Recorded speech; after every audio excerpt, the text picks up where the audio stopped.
Today, a giant oil field lies near Kirkuk, for beneath the desert are vast sources of oil untapped for centuries.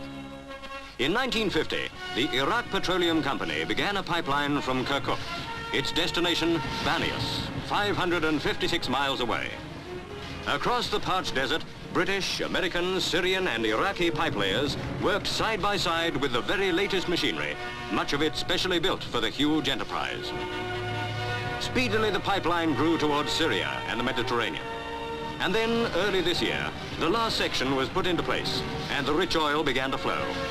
Now, to celebrate the opening of the pipeline, guests and officials of the Iraq Petroleum Company fly into Kirkuk from Britain by a specially chartered Comet airliner. Managing Director, Mr. H.S. Gibson, is here for the occasion that will be made even more memorable when later Iraq's young King Feisal II will officially declare the pipeline opened.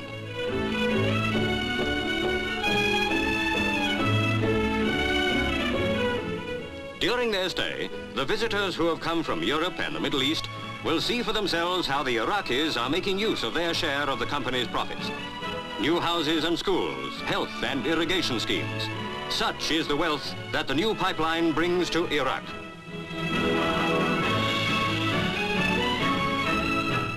His Excellency Nuri Pasha El Said, the former Prime Minister, is among the distinguished personalities who will be attending the ceremony. The following day sees the arrival by plane from Baghdad of King Feisal and his uncle, the Prince Regent, His Royal Highness Emir Abdul Illah. The 17-year-old king inspects the Guard of Honor before he attends the opening ceremony. The pumping station is bedecked with flags and bunting for the royal visitor, and the rich costumes add further gaiety to the colourful scene.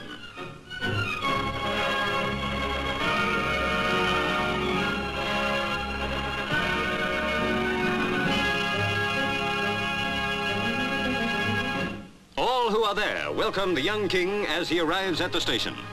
With His Majesty is the Prince Regent.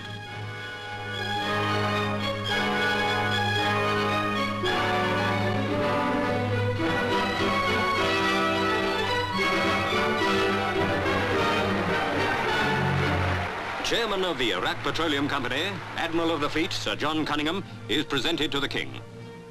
In 1935, His late Majesty King Ghazi attended a similar ceremony at Kirkuk and opened the original 12-inch pipeline from the oil field. But today is an occasion of even greater significance to the people of Iraq, for the new 30-inch pipe to Banias will treble the output of oil to the markets of the world and bring greater prosperity to the land from which it flows. In celebration of this triumphal occasion, the Iraq Petroleum Company is donating £50,000 to the country's charities.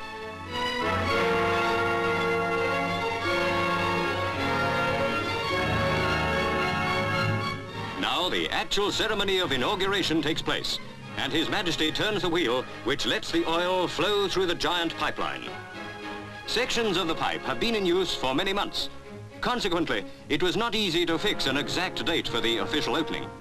But November the 18th was decided upon as being the date when engineers would have built up a powerful pressure throughout the whole length of the pipe. And its performance today is not far short of the eventual target.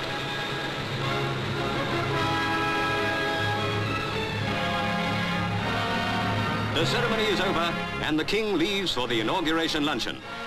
The flow of oil on its long journey to Banias depends on the efficiency of the pumping stations set up along the route. The finest equipment available has been installed to speed the 250,000 tons of oil in the pipe to the sea. Each station propels about 65,000 tons, nearly 140 miles. Many of the men working this equipment are Iraqis and Syrians, who learned their skill from the company's engineers who pioneered this mighty enterprise. Over at the inauguration hall, a newly built canteen seating 500, it is again a scene of colour and bright decoration. Sir John Cunningham waits to receive King Feisal for the luncheon.